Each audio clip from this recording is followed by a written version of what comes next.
True Crime South Africa is published in conjunction with Arena Holdings, publishers of Times Live, Business Live, Sowetan Live, and others.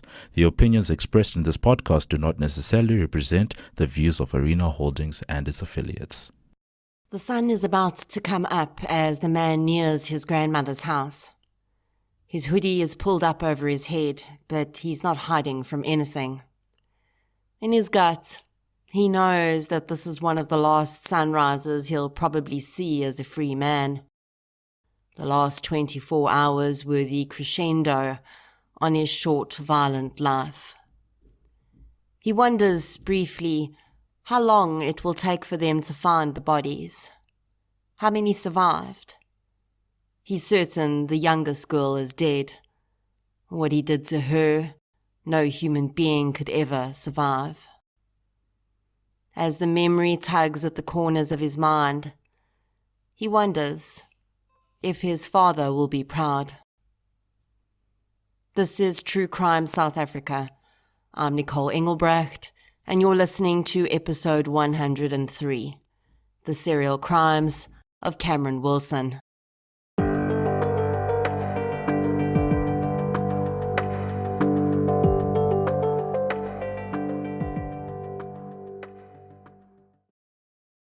This episode is sponsored by CBS Justice. For more true crime this weekend, CBS Justice has an exclusive 90-minute CBS original on Sunday at 8 p.m. called The Murder That's Changed Britain. And I had the chance to interview one of the key figures in the documentary, forensic psychologist Professor Prof Britton. It was a fascinating conversation about the most notorious miscarriage of justice in UK criminal history. So be sure to keep listening after this week's episode for some very insightful bonus content.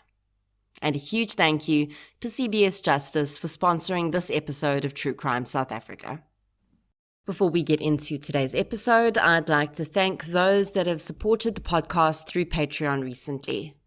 A huge thank you goes out to Victoria Schmarkov, Lorraine Keats, Arden Boyson, Sam, Beckett Becky Chele Lindicki, Love is Cake, Cindy, Anise Geldenhuis, Annika Grieve, Sarita, Chad Paul, Bryony, Linda Nsuka, Kim Norton, and Alyssa Vicenti for your support on Patreon.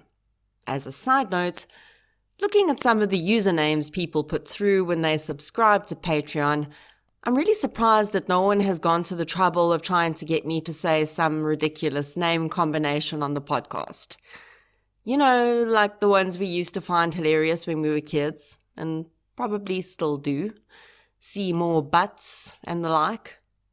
I'm not saying anyone should do it, but I mean, if you're signing up to Patreon at the same time, I'll say Seymour Butts. Anywho, Patreon subscribers get access to all of the existing Patreon exclusive episodes on the platform, and you get a new one every month. You also get access to an ad-free version of every week's episode and bonus content as I produce it.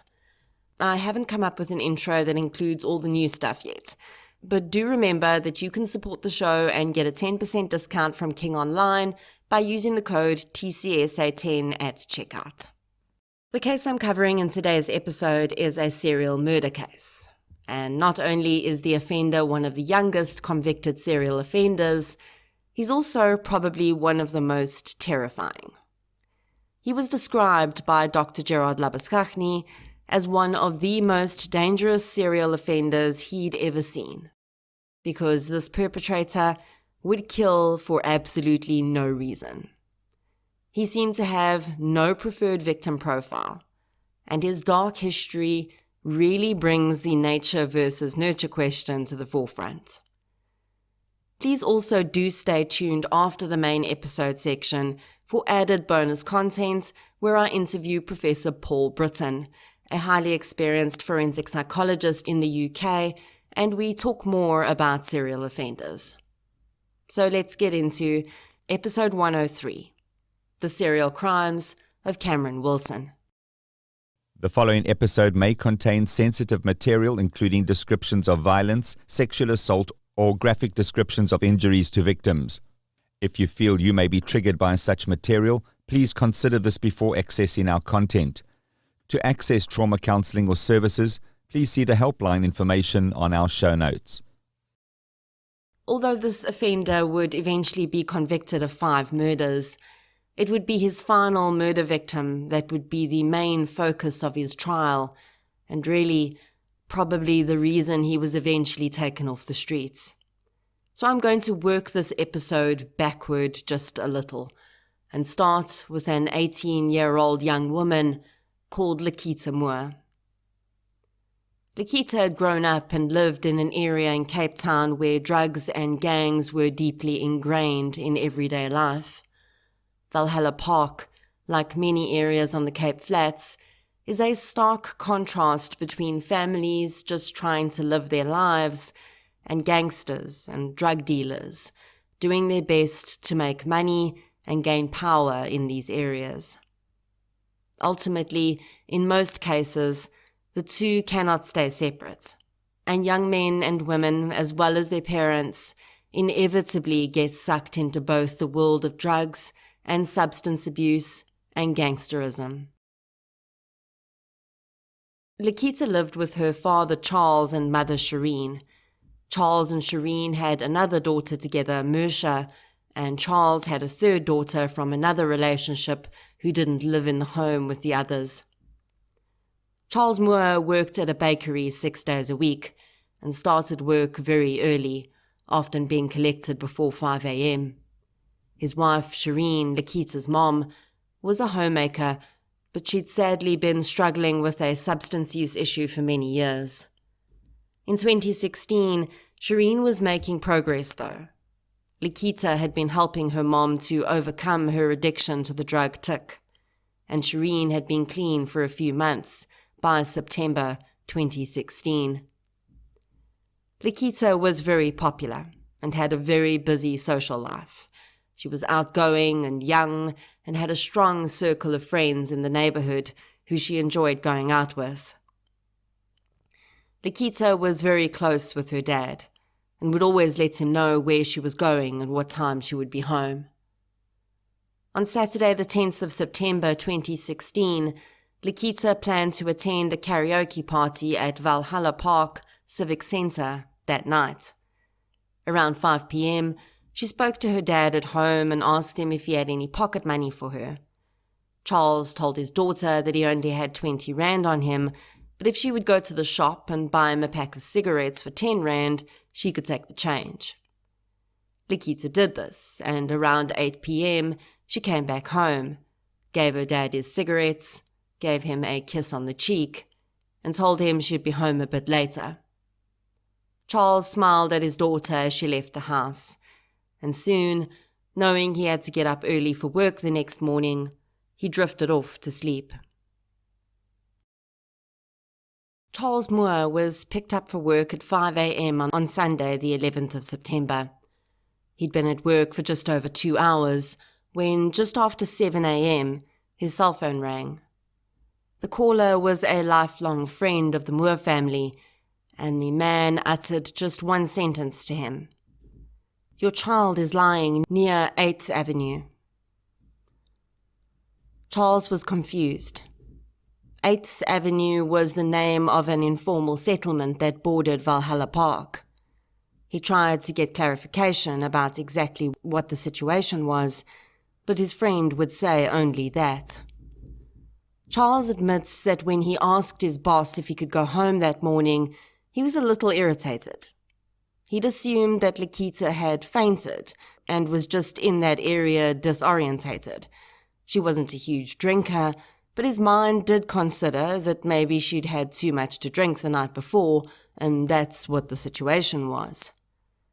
As he travelled home, he couldn't fathom why his wife couldn't just go and see to the girl while he continued working, but no one would say anything more. Charles first went to his house, but found it empty. He would later found his wife at the core of a crowd of neighbors that had formed at the scene that was about to change his life forever. That morning, a man who'd taken a shortcut through an open field that formed a border between Valhalla Park and the informal settlement called 8th Avenue had found the terribly mutilated body of a young woman. It would not take long for a neighbor to identify the girl as 18-year-old Likita Moore. That was when her father was called. I will warn you that the injuries to Likita are horrific, so please skip ahead about 30 seconds if you'd prefer not to hear this. When Likita Moore was found, she'd been deceased for a few hours. The young woman had been stabbed at least 98 times. In addition to this, her murderer had mutilated both her breasts and her genitals, with a portion of the external structure of her genitals having been cut away during the mutilation. She had also been raped. Charles would later explain how this moment had been the most defining in his life, for both him and his entire family. When he looks back, he can clearly see the distinction between who they were as a family before Likita's murder and after. I cannot even comprehend what it must do to a father to see his child the way Likita's killer left her. Her body completely devastated. And although the initial news articles gave nothing away in terms of who the perpetrator could be, and quoted residents' concerns about holes in the fence that separated their neighborhood from the informal settlement as a concern, it's clear that as soon as police began speaking with Likita's family, all attention moved in one direction. Likita's sister Mersha was one of the first people to speak with investigating officers. The traumatized young woman had been with her sister at the karaoke evening the night before, but only up until a point. She told officers that she and Likita had been enjoying themselves at the karaoke evening when a young man they knew had arrived. The man was the cousin of Mersha's boyfriend, and he'd been visiting their home in the weeks prior to see Likita. They weren't dating, Mersha said, but she knew that her sister had kissed him, and he'd indicated that he wanted more. Mersha told the officers that she was aware that the man had been trying to control Likita's movements in the days before her murder. She said he'd arrived at their home the afternoon before Likita was killed. He'd had no shirt on and was very drunk. He'd argued with Likita and threatened to hit her with a sjambok. That day, he told her that he didn't want her going to the karaoke evening. Likita told him that she wasn't his girlfriend and he couldn't tell her what to do. She, of course, had still gone to the karaoke evening, but Mersha said that the man had arrived there. He'd grabbed her sister by the neck and pulled her outside. She'd followed. He told her that they were going to get some box wine near 8th Avenue, and Likita asked Mersha to come with. Things had seemed to calm down by that time, Mersha said, so she told her sister that she was tired and she preferred to go home. That was the last time she'd seen Likita alive.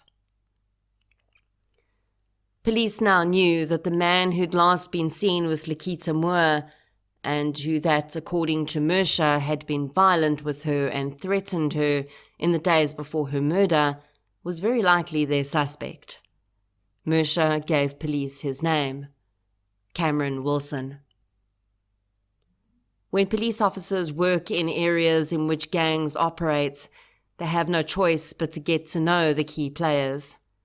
With so many violent and drug-related crimes being linked to gangs, it's like knowing the ingredients to a recipe beforehand, and then just taste testing to figure out which ones added to the dish on that occasion. Although Likita's murder seemed not to be gang-related, and from her injuries, there seemed to be a deeply sexual or other personal motive. When the investigating officers heard the surname Wilson, they already knew who they were about to be confronted with. They'd arrested another Wilson not long before that. Cameron Wilson's father, Abraham, was a prominent member of the 28's number gang, and he was about to stand trial for 3 murders. The man's 20-year-old son was no angel either, and police knew where they would find him, because Cameron Wilson was at that point out on bail. A year before Likita Moore's body was found, mutilated and broken in that field in Valhalla Park, 2 other girls experienced the most horrific night of their lives, and for one of those girls, it was her last. 16-year-old Stacey Lee Mahali and her friend Abigail met Cameron Wilson and a 13-year-old friend of his when Abigail was visiting Stacey's house in March 2015. The girls had been walking in the area when Abigail says Cameron and the other boy had approached them and forced them to accompany him. What followed was a night of terror.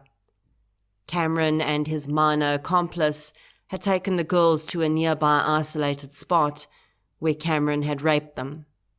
He had then stabbed both girls, placed a car tire around the neck of each, and set the tires alight.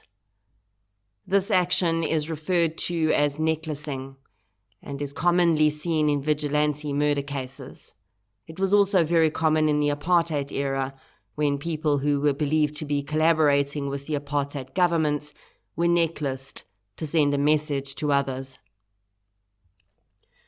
Abigail said that the 2 boys had fled and she'd pretended to be dead, and as soon as they were gone, she pushed the burning tire off her body and was able to flee to safety.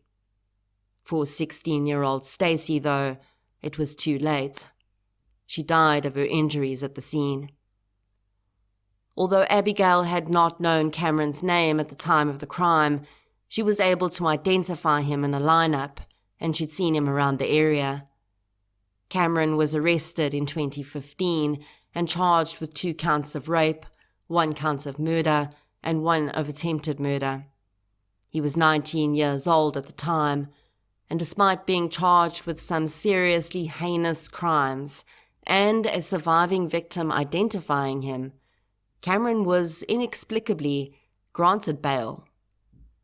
Now, it's difficult to know exactly why this happened, and I'm hesitant to say that it was simply a poor decision by the magistrate, or even that Cameron's father's position held some sway, because I honestly don't know what kind of evidence they had against the young man at that point, and that's a big part of what the magistrate has to use to decide whether to grant bail or not.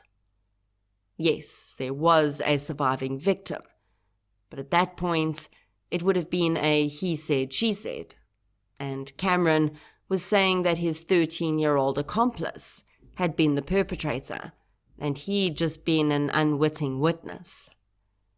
It's possible that DNA was also still being tested at this time. There are many possibilities, but the fact was, Cameron Wilson did get bail while he was awaiting trial. And by September 2016, almost a year and a half after Stacey Mahali was murdered and Abigail was so viciously attacked, his trial for those crimes had still not started. As a result, he was still out in the community. Stacey Mahali was murdered in an area called Hines Park, which is about 30 minutes from Valhalla Park. Cameron lived there at the time with his mother. When he was granted bail, perhaps because of his father's gang connections, the magistrate ruled he had to live elsewhere while he awaited trial, and his grandmother, who lived a few streets away from the Moors in Valhalla Park, had agreed to take the young man in. After police received the information about Cameron Wilson from Mercia, they set about getting an arrest warrant. In the meantime, though, Just the day after Likita's body was found, Valhalla Park residents were in for yet another shock. Just a few hundred meters from where Likita Moore's body was found, police found another body. 20-year-old Xavier Bester had been shot to death. The young man lived with his mother close to the 8th Avenue area, and it was soon revealed that he had links to both Cameron Wilson and Likita Moore. There were murmurs in the community that Xavier had been Likita's boyfriend, but this was disputed by all who knew the young woman. She had known Xavier, though, and it would soon emerge that Xavier had also been at the karaoke evening that night. In fact, once Cameron Wilson was arrested, he would further reinforce the link between him and Xavier and Likita, and deepen the mystery around Likita and Xavier's murders. Xavier Bester's gunshot wounds had not been self-inflicted. He had sustained gunshots from another individual. When Cameron was arrested, his mother insisted that the boy had been home on the night of Likita's murder. She said he'd been having a braai with friends. And the next morning, when the news of Likita's body being found had trickled through the community, he'd been just as horrified as she was. Moshe Moore insisted, though, that Cameron had been at the karaoke party that night, and the young man himself would eventually prove his mother a liar by admitting that he had been there that night, and so had Xavier Bester. Although he initially denied any involvement, Cameron Wilson would later admit to having been with Likita Moore on the night of her murder, but he claimed he had not killed her. He said that Xavier Bester had killed Likita, and he tried to stop him by wrestling with him, but when Xavier had got the upper hand and he realized that Likita was beyond help, he'd run home because he was afraid. He had no idea, he said, who'd shot Xavier Bester, or why. Likita's blood was found on Cameron's clothing. He claimed that it must have transferred onto him from Bester's clothes when he wrestled with him. No mention was ever made in the media of whether Bester's clothes indeed showed any signs of Likita's blood. I would think that Cameron's defense attorney would have used this if her blood had been on the man, though, and that was never raised as a point. For Cameron Wilson, though, his arrest for Likita Moore's murder just opened a giant can of worms. By the time December 2016 rolled around and Cameron was attempting to apply for bail, the state had even more ammunition against the young man.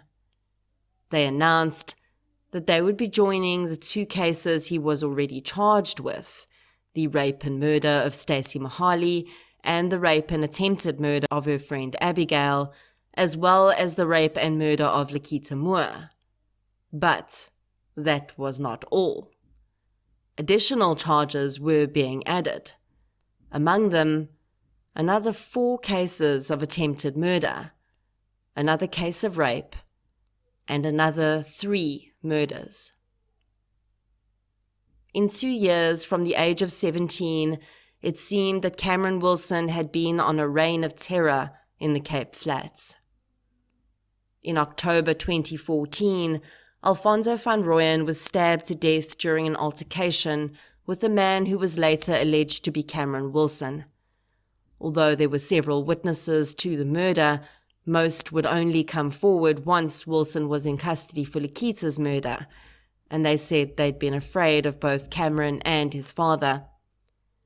It would then emerge that they'd had very good reason to be afraid of coming forward, because just 3 days after Alfonso van Rooyen was murdered, Toya Stober, a man who had witnessed the murder of Alfonso, was also murdered.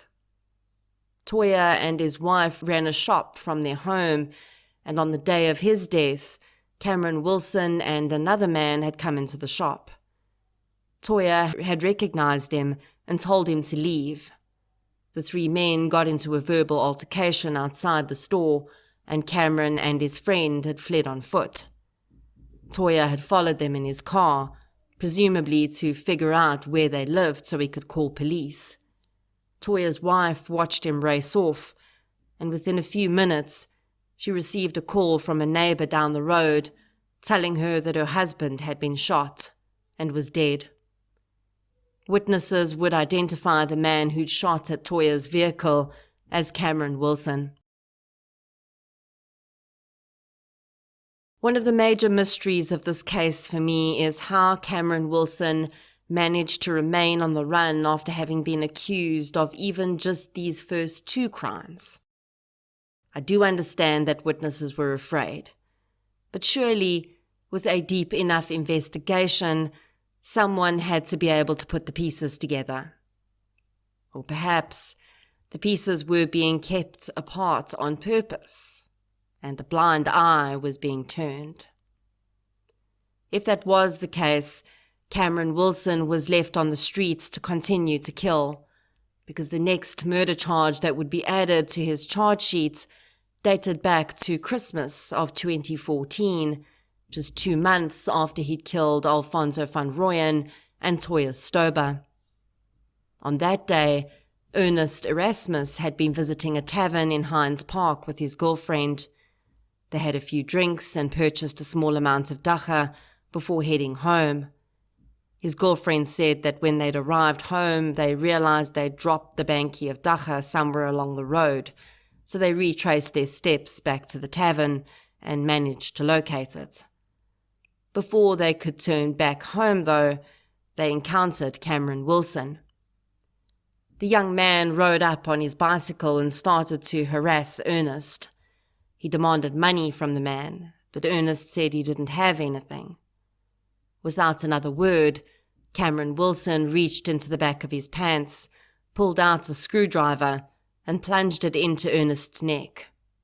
The man bled to death on the scene. It seems clear that by this point, Cameron Wilson felt untouchable. And maybe he was. Up until then, he'd been committing what could be passed off as gang crimes or common robberies gone wrong.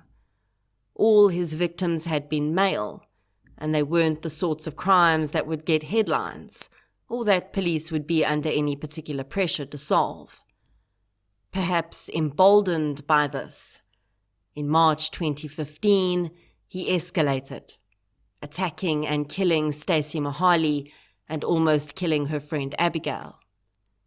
Before he could be arrested for that crime, it emerged he'd committed another 2. In April 2015, Cameron Wilson raped and attempted to kill Dawnie Davids. In that same month, he attempted to murder Cody Philander. He was then arrested for the murder of Stacey Mohali and promptly released on bail. The Davids and Philander crimes did only come to light after his arrest for Likita's murder, though. And if you're still keeping up with all of this, then I'm about to make that even more difficult. Because before we can complete the charge sheet this 20-year-old man would eventually face, we have to go back to the night Likita Moore was murdered. Because her case was not the only one he was accused of that night. After Cameron Wilson's arrest, 2 women came forward to say that they too had been attacked by the man on the night of the 10th of September 2016 and the early morning hours of the following day. At 1 a.m. on the 11th of September, Nicole McEwen went with a friend to a house known for drug sales in the Valhalla Park area. While her friend went inside to purchase drugs, she waited outside. She says that she was approached by Cameron Wilson and another man. Cameron asked for a lighter, and when she said she didn't have one, he pulled out a knife and stabbed her. Nicole collapsed, and thankfully at that moment, her friend had exited the house and Cameron and the other man had fled.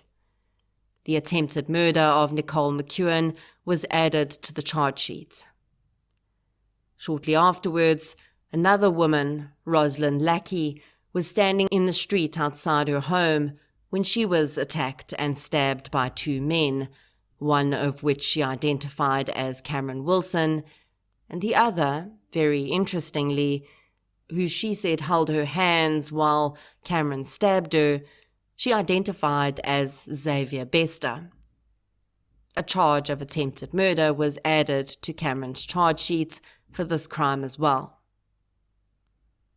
By the time he was ready to stand trial in 2017, 20-year-old Cameron Wilson was facing 15 charges, including murder, attempted murder, conspiracy to commit crime, rape, possession of an illegal firearm and ammunition, and assault with intent to commit grievous bodily harm. In March 2017, Cameron pleaded not guilty to all the charges against him. In his plea explanation, he claimed that Xavier Bester had been responsible for the murder of Likita Moore, as well as the 2 other attempted murders that night, and the 13-year-old, whose identity was withheld because he was a minor, was responsible for the murder of Stacey Mahali and the attack on her friend. He claimed not to have any knowledge of any of the other crimes he was accused of. As the trial got underway, it became clear that Cameron either did not really have a care in the world about being accused of being a serial murderer, or he was quite enjoying the attention. Maybe a bit of both.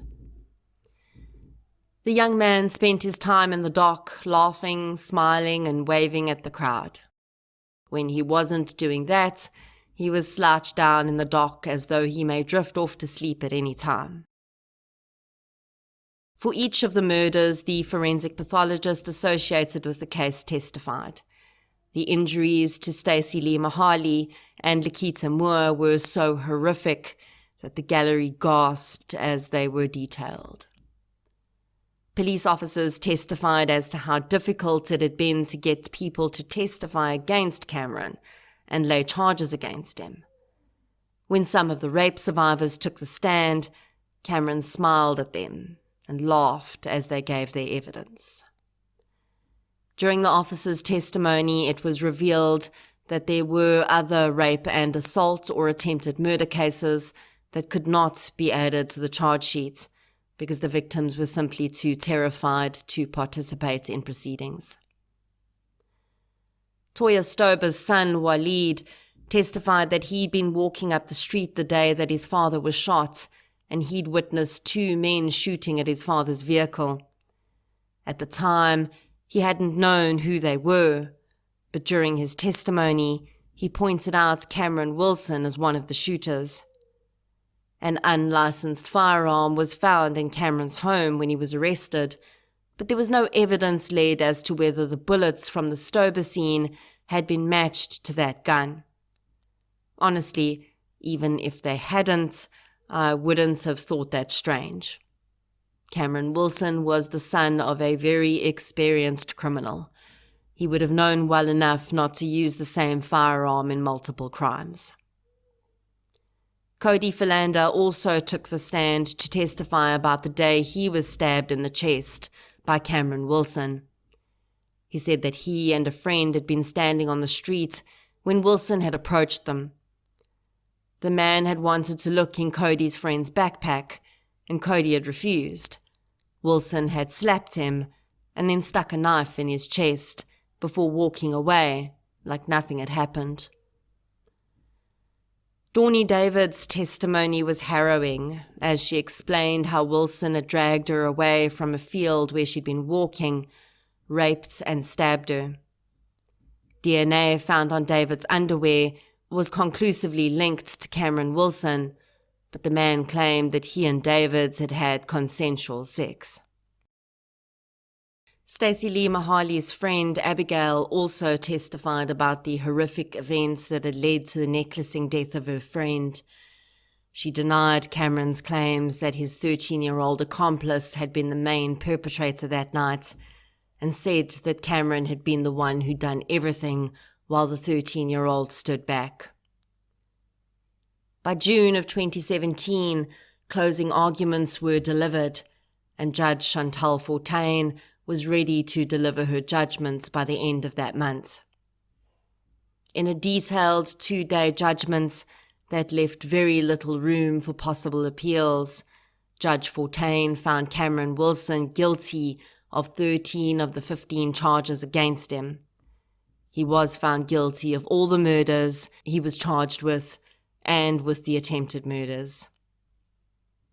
In aggravation of sentence, the prosecution would present evidence from Hayden Nibbs, a psychologist with the investigative psychology unit at the time, who said that Wilson could be classed as a serial murderer and that he also had significant psychopathic traits, which would make it highly unlikely that he could be fully rehabilitated.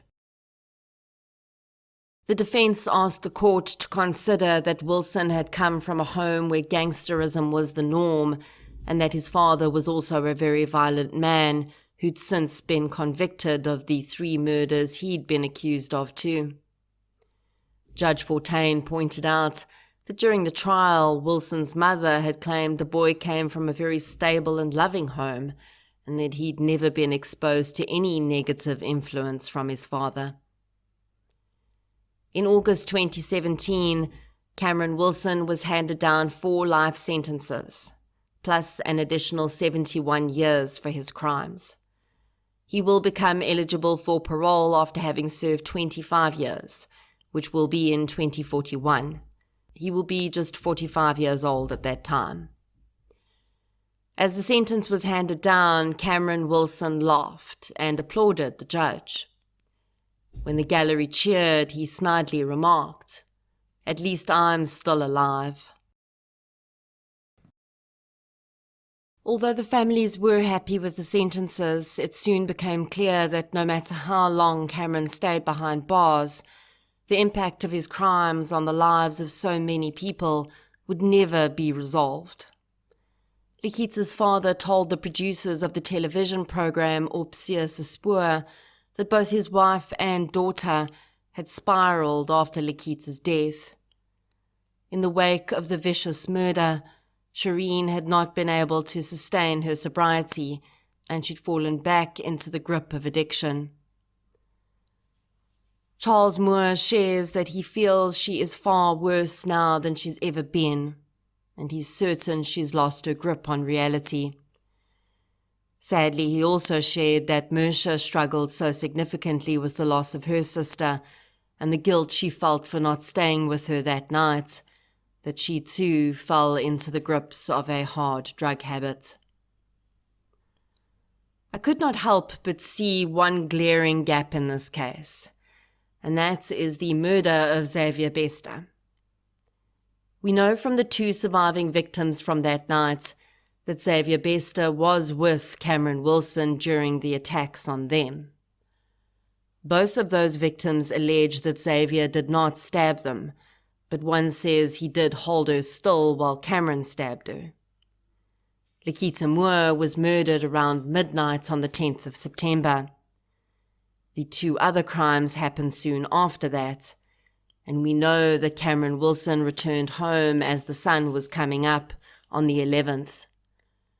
But Xavier Bester did not return home, and as far as I'm concerned, there's a very good chance that Cameron Wilson was the reason for that. It's clear that Wilson had no problem getting rid of witnesses, if we look at the murder of Toya Stober. Is it possible that Xavier Bester was with Cameron when he killed Likita, continued on with him for the rest of the night's violent spree, and then, when Cameron was finished, he decided that Xavier Bester was too much of a liability to keep around? He'd had to have known that Likita's murder was going to create chaos in the ensuing hours, and Xavier Bester certainly didn't seem like the same level of criminal that Cameron was. If police had caught up with him, there was a very good chance he would have confessed and turned state witness. And I'm sure police suspected this as well. After all, it would have been a really strange coincidence for Bester to have spent the entire night marauding with a violent criminal, and then on his way home just happened to walk into a hail of bullets. Perhaps There wasn't enough evidence to add this murder to the sheet too, but I don't think there's much doubt that Wilson was a darn good suspect for it. As I mentioned in the introduction to this episode, Dr. Gerard Labuschagne described Cameron Wilson as one of the most dangerous serial offenders he'd ever come across. And I think I can see why he would say that.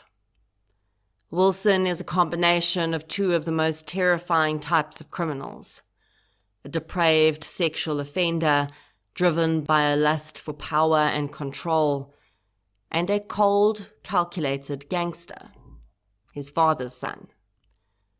I don't know if Cameron has any siblings, and I do still think that even if he does, there's a good chance some of them will be nothing like their father and brother. But this case really does highlight the importance of both nature and nurture. It wasn't just the genes that Cameron was born into, but also growing up around a man who'd clearly taught his son that murder was just another pastime. Was Cameron Wilson always going to become a serial killer? Maybe. But I think the level of killer he became and how soon it happened in his life was definitely influenced by his father.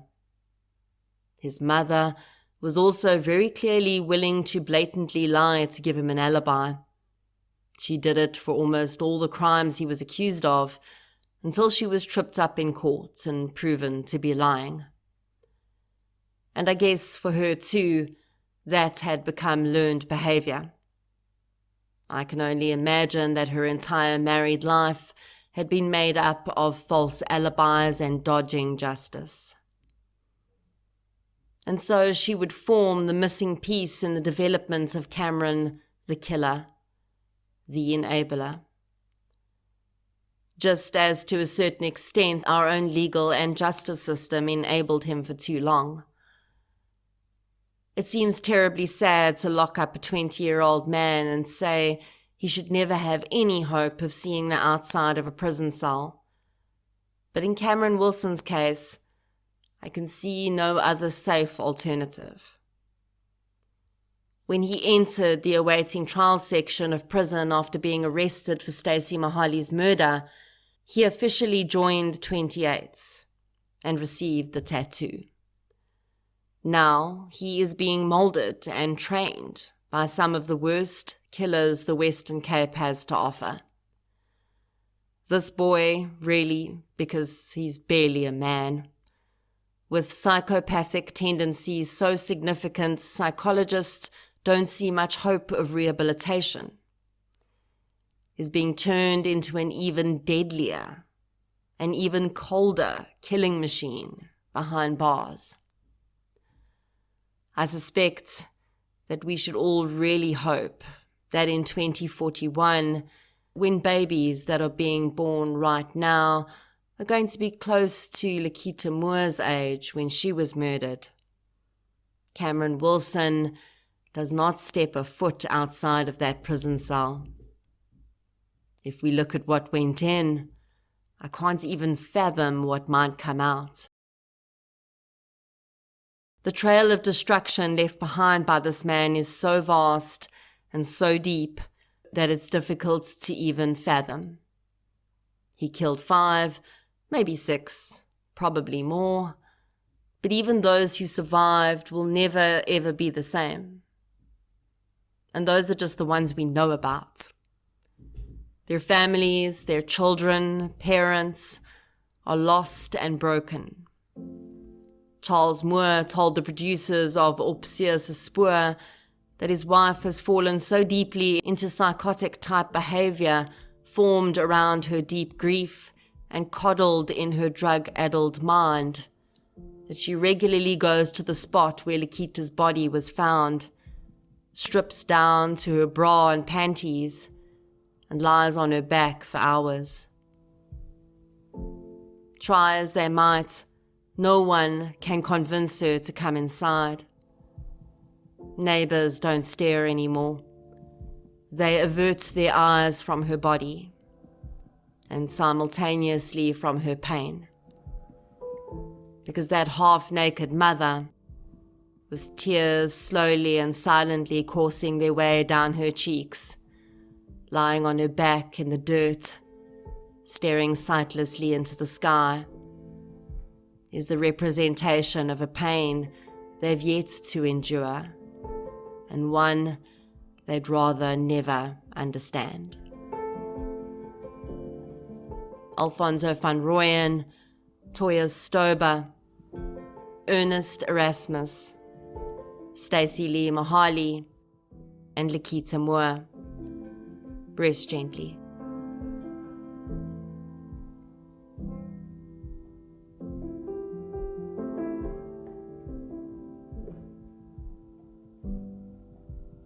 As mentioned in the beginning of the episode, I've got some very special bonus content for you today, courtesy of CBS Justice.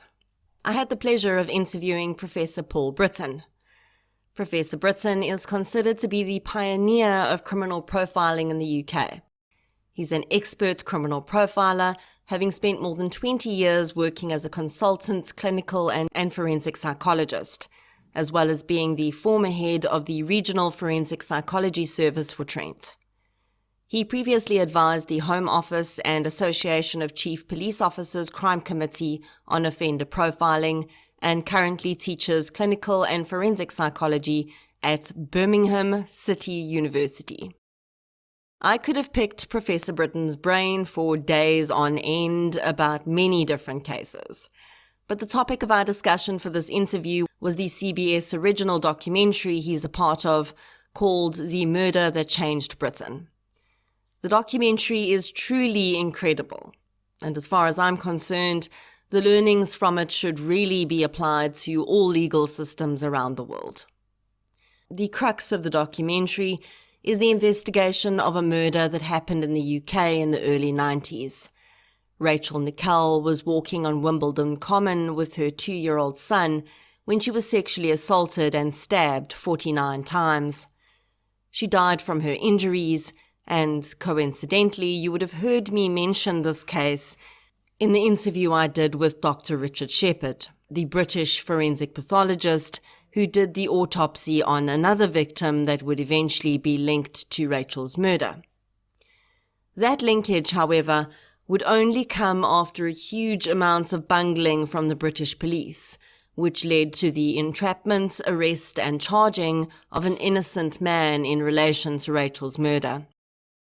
Professor Britton was unwittingly drawn into this bungled investigation, and for the first time in the CBS documentary, he tells the truth behind this miscarriage of justice, which for decades has been framed as his responsibility. The documentary is absolutely fascinating and I highly recommend it. So without further ado, let's get into my interview with Professor Paul Britton. You've had an incredibly long and esteemed career in various roles as a forensic psychologist, and you're perhaps uniquely placed to have observed how the understanding of psychologically motivated crimes has changed over the years. What are some of the major changes you've seen in terms of how law enforcement, and perhaps the public, view such crimes and offenders now, as opposed to in the 1980s, when you were just introducing criminal profiling to the United Kingdom? That's an interesting question. When I first was asked to help the police, at that stage, it was necessary to help them to understand the psychological basis of motivation of these sorts of perpetrators, of the victims as well. And an important part of helping them to move forward was putting that in very plain language and almost holding hands through interview processes. Now, I was fortunate enough to be asked to go to the Police Staff College at Bramshill from time to time, and that education has now seeped in. So we're now in a position where psychological insight is going into the police service, into the detective service, really from the beginning, and I think that's important. As far as the general public are concerned, I think it's slightly different. I think that from the contact I have had, very often people do want to understand what it is that's happened, and there is a change that I think is important. In the beginning, the focus was very much on the perpetrator, understanding and catching the perpetrator. Now, in the way that I work, understanding the perpetrator begins with understanding the victim, knowing the victim, understanding why was this victim, if it's a woman, why was she chosen? What made her special to this perpetrator? And I think it's the focus on the victim now that has become so much more important over the years with the public. And I think that is connected with, I'm not saying it's a part of why it happened, but it's certainly part of the growth of seeing women as more than just straw figures. I was fortunate enough years ago to have an award. And I remember saying on the stage to the assembled body of writers and all of the rest of it, please don't show your victims as straw people, because so very often they were simply the vehicle for us to meet this terrible offender. And for me, the world goes the other way around. I have to know, and the people are now much more concerned with understanding the victim. So very often it's a lady, a woman of one age or another. And I think the more you come to know them, the easier, the more important it is, not just to know the offender, but to set the motivational drive running that helps you to locate and take them into custody. I don't think I need to tell you that my brain started doing backflips as Professor Britton was answering this question and bringing across this concept of not having victims, and particularly women, seen as straw people or the straw man. This term is often used in a legal sense, but it's also used in other contexts, and it basically means an empty persona that's created for no other reason than to hold space or to allow the movement of other parts of a story. And I think for a long time in the press and the true crime content creation community, this is exactly what victims were. They were simply just present or mentioned in order to introduce the person the media or creator really wanted to talk about, the perpetrator. I do think this is changing. And I mentioned to Professor Britton that True Crime South Africa is victim-focused, and he was very pleased about that. Now, back to the interview. Firstly, I want to say that I think The Murder That Changed Britain is an incredibly important documentary, not just to the UK, but across the world. The concept of profiling is, of course, an important feature in the documentary. Could you maybe give listeners an idea of what a criminal profile is and how it should be used as a tool? Well, for me, remember, my origins are as a clinician. So I'm a National Health Service clinical psychologist by origin. And before that, I'm a psychologist trained in the university system. So it begins with the police saying, can you help us with this murder? We're stuck. And so I come then as a clinician to look at what's happened. And there were 5 key questions for me. Questions are simple, answers not so. First question was, what has happened?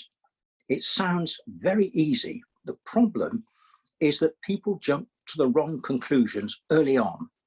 And so they believe that A has happened, that it's a murder where someone was let in, but in fact it wasn't. It turns out to have been a true murder, but that the person gained entry in another method. And that's important. Then I want to know how. How was it done? What's the method? And in fine detail, and this again, when I teach psychologists in this area, I have to tell them you must be brave, because so often you have to go against the tide.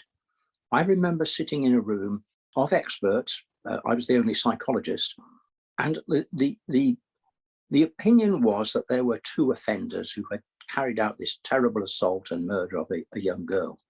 And when I went, I could not see 2. I could only find evidence for 1, and a local one at that, completely running against all the other view. Now, the pressure was to think, stay quiet, you'll pick it up as you go along. But you can't do that. So you have to put forward what you've seen, what your professional opinion is. Remember, you may have a killer out there who's going to come again. And if you don't do your job properly, then it'll continue. The senior investigating officer took the view, all right, everyone, please go back to the beginning. Everyone do their work all over again. We'll meet again in a few days and see where we are. Now, when we came back, it turned out that each of the other areas of specialist opinion had changed their view. One of the most important markers of the two killer factor was a bite mark that was left on this poor young woman's breast. And the original view was the killer has to be kneeling beside her to have done this. And then the other part was there have to be two killers because the injury that happened to her sexual areas couldn't have been done at the same time as the injuries to her throat. So you have to have two. But when people went back, what was found was actually the bite mark was 180 degrees the other way up, and that the injuries to the poor girl's body could have been done by one person at more or less the same time. And that changed everything. And that meant that the psychological analysis became key. And one of the important parts was you're looking at somebody local. And that meant they could focus very narrowly. And as a consequence, they were able to arrest the offender very quickly. You mention in the documentary that profiles should be primarily used as an exclusionary tool. Would you say that using it to specifically include a suspect is a dangerous practice? One of the areas that has caused me extra effort is helping investigators to distinguish between those two factors. And the case that you're talking about, I think, is in the documentary, where at the beginning, the whole drive was to eliminate as well as to implicate. So you had to approach both even-handedly. It's easy for people to invest their emotion, their thinking in the wrong end of it, and you have to help them to come back. And that's been a big part of what I have done. Now, understand why. The reason why is because you're looking at men and women who are investigating, who have two factors. One is they're not specialists in this area, but the second is they really do want to solve this. If they latch early onto what they think is the offender, it's so difficult to help them to keep looking at other possibilities, but mostly they do. When I interview individuals involved in forensic work from other countries, I always enjoy understanding the difference between how we work here and how they work, and which version is perhaps better. I think we very much like to think that our systems here in South Africa are rudimentary and not world-class, but I don't always think that's the case. In South Africa, of course, someone like Professor Britton would be part of the police service. He would be the rough equivalent of what Dr. Gerard Labuschagne did when he was in the SAPS. And we don't use external consultants very much here. So I asked Professor Britton to confirm that in the UK, psychologists such as him would work as consultants to law enforcement, and he was not directly employed within the ranks of the police. I also wondered whether he thought that this was best practice, considering it might be the very reason he was seen by the police as a safe bet to shift blame onto in the Rachel Nickel case. Or is it more important to maintain that level of distance and separation that a consultant space brings? That's correct. I'm not a policeman. I'm a psychologist. Remember, in the early days, I worked as a clinician, and it's only later that I was asked to move into the forensic service, which I came to manage in the end. But even in the forensic service, it was fully in the National Health Service, not the police. We've moved forward since then. It was the case that the people giving advice tended, like me, to be from outside. I was asked by the British Home Office if I would review psychological profiling and its possible use in the police service here. And one of my recommendations was that we should have a register of all people who offered this service and each case should be followed through and evaluated so that we could, if you like, know which tracks, which people were best on. And that's been moved way forward now. And we have policing degrees, and the people who go on to them are very often, not always, very often psychologists. And so we have forensic psychology literally within policing. And I'm fortunate enough to know a number of psychologists who head policing units in the UK. So the point you're making is really happening. And one of the factors, I don't know if you've ever heard of Catchem. I was privileged to be the joint designer of the Catchem database. So a long time ago, a man called Duncan Bailey, Detective Chief Superintendent, he was the head of CID in Derbyshire. He had been tasked by his police superiors, ACPO as they were then called, to look at this area and see if they couldn't bring something out of it. And I'd worked with Duncan on a number of offences, and Duncan came to me and said, can we do this together? And okay, we did. But the point I'm making is that out of this came the Catchem database. And if I look at all of the work I've done over the years in forensic areas, I think Catchem is probably the most important piece. It's not glamorous. There's no, oh, you caught this one or you caught that one, but the Catchem database and the principles have been used now throughout policing to bring so many crimes to a proper conclusion. And I think it's a really useful tool. Catchem stands for Centralized Analytical Team Collating Homicide Expertise Management. It's a database containing details of the murders of women and girls under 21 years and boys under 17 years to assist investigators and profilers. Now, if you've listened to even a few serial offender episodes, you'll understand why this is so vital. And it really is a phenomenal achievement from Professor Britton. Back to the interview. I thought that it was really important that you pointed out that when you drew up your profile, you weren't doing so to match it to any given suspects, including Colin Stagg, but rather it was a picture of an unknown subject who'd killed Rachel Nickel, whomever that person may be. Do you think that there's a deep enough understanding of this distinct difference when people, and maybe even the police, think about criminal profiles as a tool? I think that the point you're making is really important. It's perfectly clear and straightforward from my perspective, but it is key to helping people to understand it in the world of investigation. I can think of so many cases, obviously the one that dealt with Napa and Mr. Stagg, and also the kidnappings, the abductions of Michael Sams and others, where the focus has to be on the mind and the functioning of the perpetrator. And everything that I can say is about that person.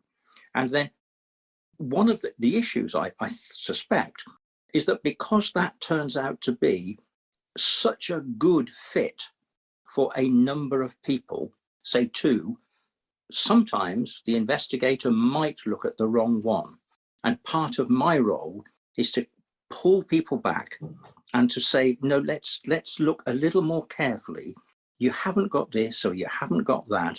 And even if you had, and this is something that sometimes takes some grasping, if you have a person who 100% is a match for a psychological profile, even down to the sexual fantasies that you describe, that doesn't make them guilty. That's a step along the way. That's a reason not to exclude, but it doesn't mean this is the person. You still need the evidence that the court would want, that the Crown Prosecution Service needs to move forward. And helping folks to hang on to that can sometimes be a task. I know from working with other psychologists who do forensic work that using a strong set of both professional and personal ethics as a guide for their work is vitally important. Do you feel like the Rachel Nickel case was one of the most testing of your ethics in your career, despite you having done everything you could at the time to get the best result possible? There were problems from a number of perspectives. The question that you've just put up is something that I asked right at the beginning. It's what about the ethics? What about the morality? Where are we going? And the opinion, the very strong opinion of the investigators was this has been looked at the highest levels in the Metropolitan Police and the Crown Prosecution Service. It sits right at the top of the Attorney General's watch list. Please be reassured, all of these things are looked at. And even then, my view was, that's good. Second thing is, we can only go forward involving me if we build in these very specific safeguards. So the question you're asking, absolutely important. I'm not sure if you're free to step away just from the Rachel Nickel killing and look at the other killings that Napa we know is involved with. If I go back to the Green chain rapes, which again was the same offender, I have one regret in that case. I went through the psychological analysis, I went across it all, and I presented my findings to the investigating team. It's a different team, and they simply chose to ignore it. Now, I knew as a psychologist that what I told them was accurate, and if only they did, as I had suggested, they would take the person into custody.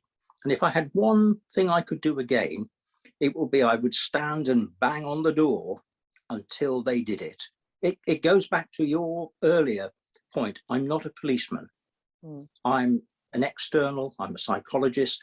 I can only say, you've asked me to do this. This is what I'm offering. Please take it seriously. I think there are a few important points this documentary raises.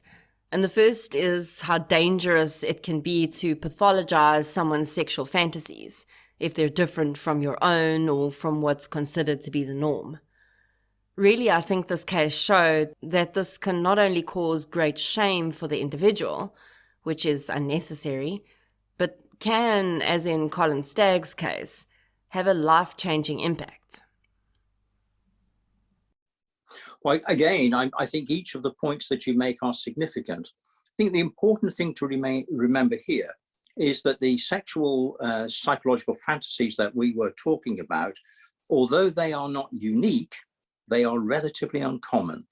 And so in terms of investigating, if you have someone who is producing this range of material, then it's worth looking further at them. Remember, simply having those fantasies does not make them guilty, but it doesn't eliminate them. And if you have someone who has no interest whatsoever in those sorts of materials, and it's important to remember that the person being investigated, Mr. Stagg in this case, was the person who introduced those strands. That was a key requirement.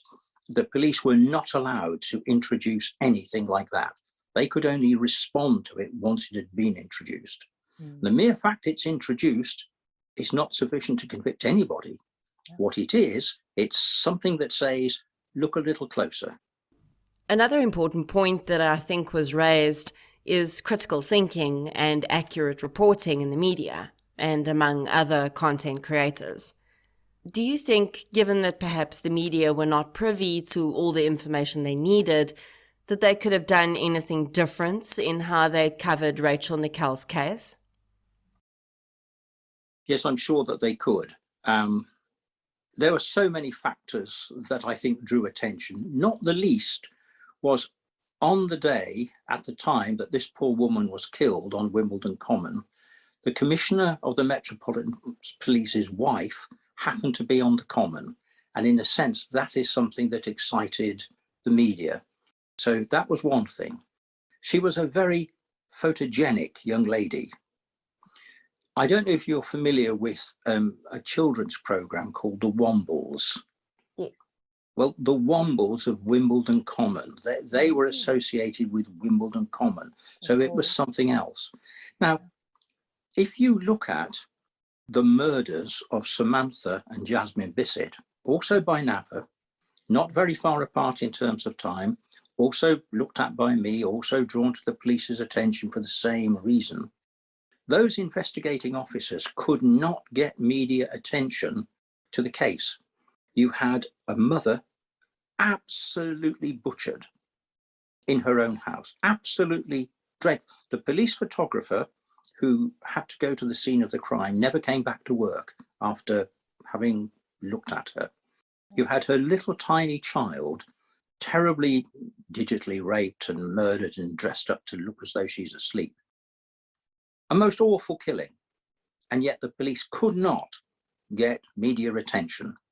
So the point that you're making is so accurate. And why was that? Well, as near as we can tell, one of the issues was that it had been suggested that the mother had some untoward habits, that she may have been going down early stages of prostitution, but she wasn't.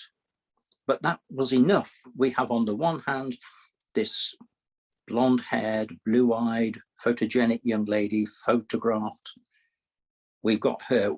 We can't spare the time to look at these other things. So your point, I think, is really important. And this happens so often, even in missing person cases. The minute there's the suggestion that the person may have had a mental health issue or a substance use disorder, the public and press interest decreases dramatically. Professor Britton weighs in with an anecdote from his career that highlights this point. I was asked to look at the murder of a young woman in Leicestershire, and she had been left in a very particular way at the roadside. She was naked, she had been sexually assaulted, she had been left in a hedgerow. Anyway, I dealt with this. I was able to give the police advice about her. The advice was she had worked as a prostitute. And then I was able to say, but look, I have seen this before. I was able to explain that in my personal work, I had dealt with another 3 women who had exactly the same presentation in different parts of the country, some in the Midlands, some not quite. And that led to what's called Operation Enigma here. And out of that, I think 200 unresolved murders, mostly dealing with working girls, ladies working as prostitutes, were found. And the view was that at least 2 or more serial offenders had been working on them, but they didn't really come to attention because of their working lives. And that is so sad. We were able to catch the man who had done the 4 that I mentioned, but I don't know about the others. I wanted to really commend you for being brave enough to essentially stand up to the police service in this case and put forward your version of the story, because I think there's so much to be learned from what happened here, and we wouldn't have known that if you hadn't come forward. If there's one lesson to be learned by law enforcement and perhaps other criminal profilers from this case, what would you think that should be? Well, there are several really, but I suppose if there was just a one, I would be wanting to help management of crime, management of investigators to be much, much more intelligently and persistently driven. This case falls down not because of the over-enthusiasm of investigators, really. The issue is that they weren't properly managed. I've worked on all sorts of cases over the years, and one of the things that really makes a difference is where you have an officer in overall charge of all the investigations who make sure that each of the teams are doing their job properly, and I'm afraid that this seems to have got away from that. And that is my interview with Professor Paul Britton. So don't miss the CBS Justice original true crime special, The Murder That Changed Britain, on Sunday night, the 29th of January at 8 p.m. on DSTV channel 170, and also available on Catch-Up. Thank you for listening to episode 103, The Serial Crimes of Cameron Wilson, with a bonus interview with Professor Paul Britton. If you'd like to hear more victim-focused true crime content, please subscribe to True Crime South Africa on the platform you're using to listen right now. If you're looking for something still related to real-life stories, but often with a more positive slant, you can check out my new podcast series, I Lived Through This. You can follow both podcasts on social media. We're on Facebook, Twitter, and Instagram. I'll be back next week with another episode. Until then, thank you for your support, and I'll chat to you soon.